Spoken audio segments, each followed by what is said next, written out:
Okay, so the new question is, what does one experience when they suffer for God? And this is a tricky question to answer because it gets confusing. And it gets confusing because of the way that the injustice comes against you. And when it comes against you, it feels like the whole world is against you. So you know how the Bible says, that God is more for you, than the whole world against you, you know? Um, how you can overcome just so long as God is with you. And it's tricky because you find enemies everywhere.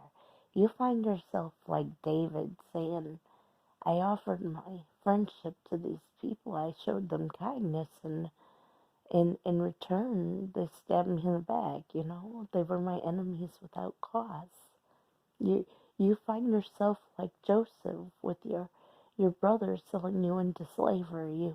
You find yourself like David with your brother talking down to you when you're just simply asking a question and you're sitting there going, what have I done? You find that everyone treats you as though you're someone that you're not, and you don't understand what's wrong with people. I remember I used to rationalize things to maintain my integrity and not get sucked into things. I would say, you know what, everyone's entitled to a bad day. I would say, you know what, they're just fussy, or you know what, I must be the kind of person that they feel like they can let loose on, that they feel like um, they can discharge on. I must be like a trusted individual or something, that they feel safe to explode like that on me. I'd find all kinds of crazy rationales to deal with the way that people treat me. And it's not right, you know?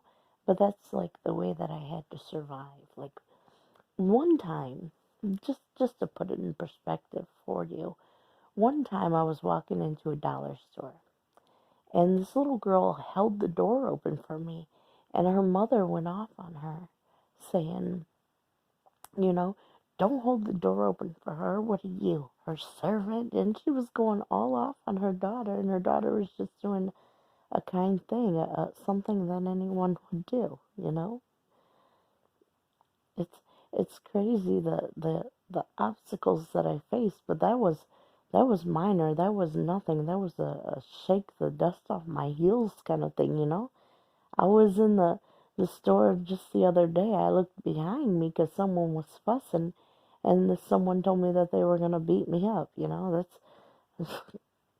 That's any given Monday. Somebody's yelling something crazy at me. Shake the dust off my heels and keep on moving. Um, but oh man, I don't know what it is about people, but they always seem to want to prove me guilty, to prove me evil, to prove me of some kind of sin of some sort, you know? And sometimes they make up their own stories, like they tell one another that I think I'm better than everyone, or I'm a snitch. Oh, they love to tell that one like my whole life, that I'm a snitch, I'm a telltale. That was when I was a kid. Um, and they just love to talk nonsense about me and give me qualities that I didn't have, you know. I was always the quiet girl in the corner, not saying anything, keeping to myself and trying to be invisible so that no one would bother me, but it never worked. Um, so what does one suffer when they suffer for God? You do suffer the whole world against you, but also in suffering the whole world against you, you get to see how things work. What's the order in the world? What makes what does evil look like? And really, evil comes with the nicest face to you. They always want to be your best friend. But the trouble is, while they're trying to be your best friend, they got everyone around you turning against you. You know, they got whispers and lies and rumors going everywhere, false accusations like you wouldn't believe going everywhere. And when when they build up enough, because their aim is to kill you, and if they haven't killed you with the people around you, well, of course they're gonna elevate, and you can't get away from them. Try to get away from them, and they'll come cuddle you up to you again, and they'll learn your circle. They'll take over your circle. They'll rewrite your history. Oh yeah, they like to rewrite history. They'll tell all kinds of lies. They'll try to set you up with the law, but knowing that you have no criminal case, they'll give you some generic offense like you're fraudulent, or some generic offense like you're a scammer, or some generic offense like you're a liar, or some generic offense that just make up generic offenses. And it's crazy because people will cling to it. Like, one thing they tried to pin on me, which is ridiculous, is they tried to make me look like one of these Starbucks girls, like, what do they call it, a Karen, the most offensive word you can have for a white person, and they try to make me look like one. I don't drink Starbucks. I never drank coffee in my life. They try to tell everybody I was a closet alcoholic, and they got a few people to say that I was drunk, but I don't drink. They call me a drug addict. I never did drugs in my life. You know, you face so much injustice, so much false accusations, and it bleeds into every aspect of your life, so you find yourself crippled by these things. You find that everyone treats you like someone that you're not, and it's so hard. But like I said, you get to see the order of things. So when they got done at these bottom rungs, when they took out my friends and my family, and then they went for my neighbors, and then when they went for my neighbors, it was a little confusing for me because I didn't even know these people myself, you know, and no one in my background and in my history, not my family, not my friends, knew my neighbors either. So where did this come from? And then you start to see, oh, there's a larger hand stirring the pot. And when you see their army, you realize it's not just the neighbors that they went for.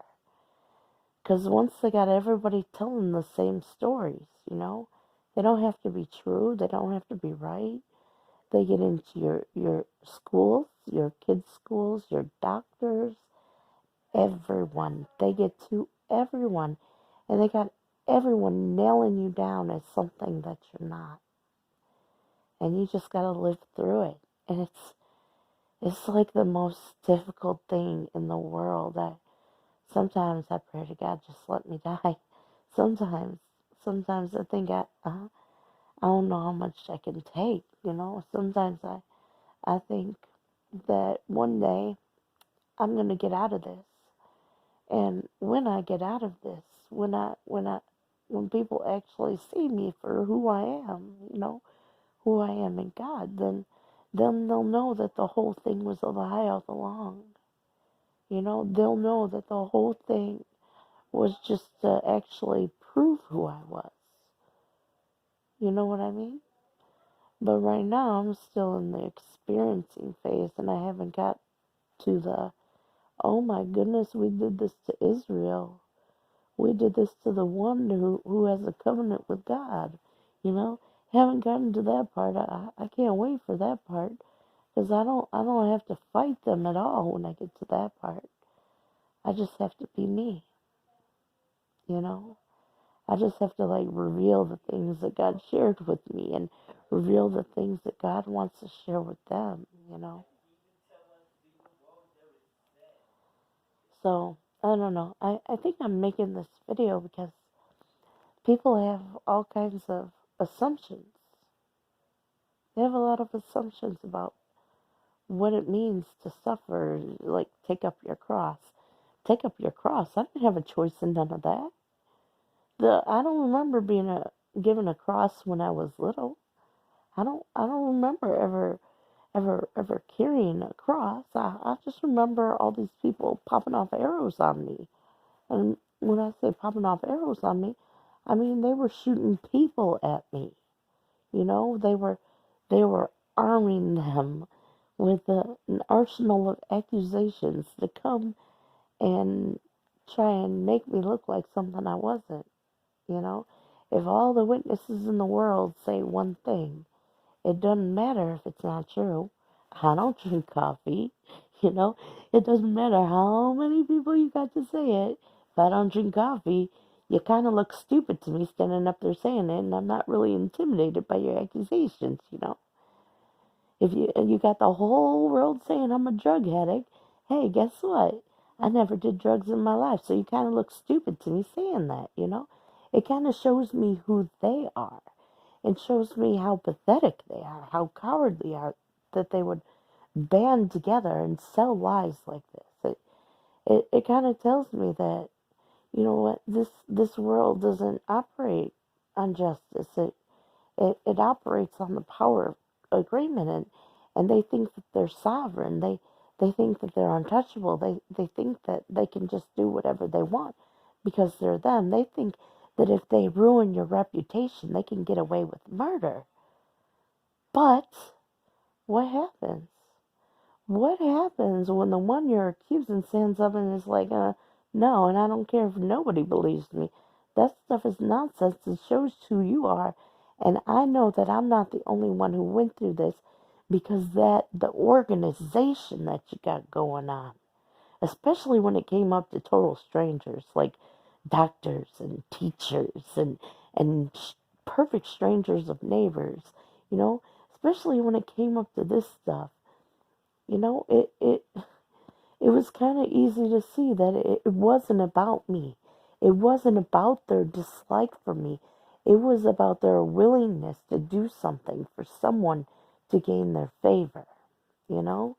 And that's not like an attack on me. That's like the world order. You understand? Um, the Jews have these prophecies. They say that this generation will have the face of a dog. And you think about it. You think about it. What do dogs do? You train dogs, right? You train dogs and they do stuff for treats. They do stuff for favors. You don't always have to give a dog a treat. Sometimes you just say good dog and it's enough for them, right? So when we say that this generation has the face of the dog, these people have shown me what it means, you know? And I wonder if they know it while they're sitting up there so righteously staring down at me while beating me down with false accusations. I wonder if they know it. I wonder if they know that they're dogs. And it makes me think of Jezebel. You know, Jezebel, she was the mother of dogs. That was like her official title. But in the end, she was taken down and devoured by dogs. That's kind of creepy, right? So what happens when you're breeding a society, when you're developing a world order where the people behave as dogs do? Well, eventually, them dogs will devour you. And it's not like you have to fight against them because you'll never get to them. They will shoot off so many people against you before you can ever get there. So it's not like you're taking up your cross and waiting for, redemption. No, you're sitting there and waiting for, they dug this pit with these dogs and you're waiting for the dogs to go and devour them. You're waiting for them to trip and fall and then the dogs eat them alive. And they don't understand that this is the world that they've built. This is what they created. These are the seeds they've sown, and we all have to eat the fruit of the seeds we sow. You know. So when we say suffer for God, it's like maybe maybe I had to suffer so I could learn this, you know? Maybe not only so I could learn this, but so that God could be revealed, you know? Because I know He was with me through all of it. I know He was with me. Look, they cut off my credit card, my Target credit card when I went to Texas one time. And I was trying to feed my kids, so I went to Target to get groceries. And when I went through checkout, my card wouldn't work. And so the manager came along and he said, free. And so I was in Jewel's the other day. Same thing happened. My my my Just for You rewards card wasn't working. The coupons weren't working. I had a good discount for something. So the manager came along and said, just give it to her free. So it's like I have God with me here because they mess with me. They pull their little tricks. I told you they pop off people like arrows at you. How they get into Jewel system, how they get into Target system. You know, they pop off people at you. But then God comes along and He's like, don't worry about it. I got you covered. You know, they want to mess with you on this, you don't even have to pay for it, you know? So you know that God's with you in it. You know that God is with you in it. Because if He wasn't with you in it, then maybe you wouldn't be able to stand when the whole world is stacked against you, right? So I'm just saying, um, this is the kind of stuff that you experience when you suffer for God. But then in experiencing it, you see God working, you know? You see God's justice. You see that nobody gets away with anything. You see that God does take your enemies, the ones who were shooting arrows, and He makes it so you can't even find them. He makes it as if they were nothing, you know? You look for them, but you can't find them. I found that, you know? I found the Bible fulfilled in His actions before me, you know? So it's like, okay. So then what's the purpose in all this experience of suffering? You know, if this is what God's got stacked up for me, what's the purpose in all this? And like I said, maybe it's so that I could shine a light and maybe, I don't know, set some things straight about, what God requires of us. We're so quick to want to cut people down, but with the fight that I was in, if I had rose up to cut somebody down, they'd have labeled me as a psychopath, a sociopath, by, what is it, borderline personality disorder, or whatever other violent mental illness you can think of. And they'd have justified themselves with what they did. But I didn't react to any of it. I chose to suffer for God through all of it. And so they have nothing substantial to stand on to justify themselves in what they did. Because I suffered for God, you know? And it's like, I don't know. If you understand these things, maybe if you go through the suffering, then maybe you survive it too. Maybe we're not alone, and maybe you know that this beast has powers. They can say a lot of things, but they can't do anything to you, not without your permission. So you got to be real careful when you sign those consent forms, who you're giving permission to, and you have to be mindful of your boundaries and mindful of everything that you say, because though you're not in a court of law, everything you say and do is used against you, you know? So just being able to prepare yourself and maybe coming up with a strategy for how to stand against them. If you're a Christian, you might say that Jesus said, turn the other cheek. And well, that may seem like a viable option when you can't fight them, but eventually you learn that they're just going to keep on killing you and never ever let you up if you don't respond. And not only that, when when they look at your kids and your kids don't line up with what they've done to you when your kids are okay, then they want to go after your kids and make it so that your kids aren't okay. Because a righteous woman is proved righteous by her children, you know? So you gotta be real careful about people. And it's trusted professionals that they use. It may sound like I'm paranoid, but I'm not. I'm telling you, I have to walk through these things. I have to deal with people. I can't hide in a corner. If I hide in a corner, they'll accuse me of neglect and abuse. So guess what? I got to take my kids to the doctor, and I got to send them to school. So I got to know how to be smart about it. I got to know the games that they run. I got to know when to say, why are you asking me that?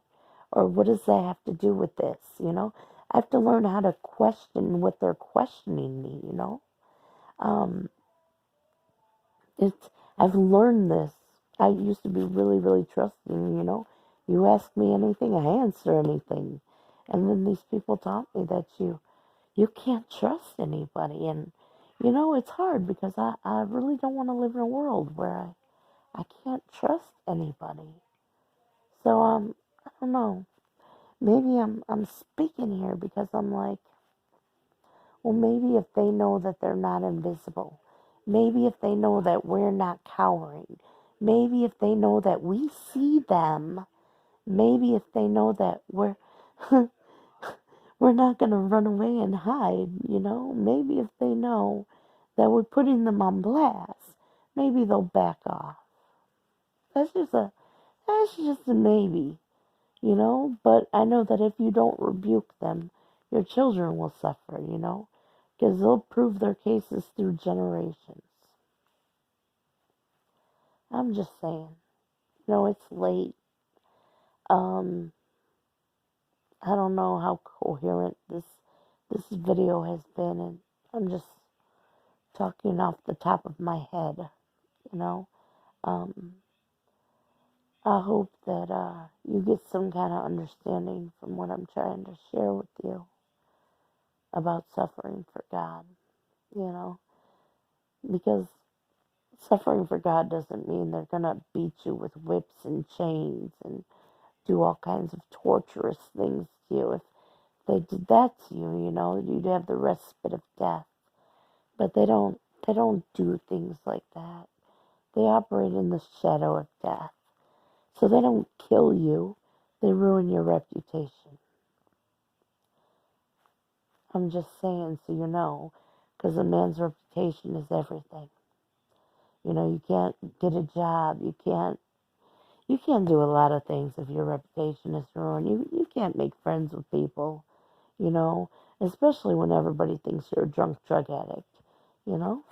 It's kind of ridiculous, the rumors that they spread around, but they do it. So you got to know what you're up against when you're suffering for God, and it's not the cat o' nine tails. It's it's not the wood cross with the nails through your hands. It's the injustice of a smear campaign over and over and over. It's the injustice of someone trying to make you sin. Someone attacking you where you're weak in the law, where you don't know the rules, and telling you to do things that aren't right. Someone pointing the finger at you with false accusations. It's the kind of injustice that you suffer when you suffer for God.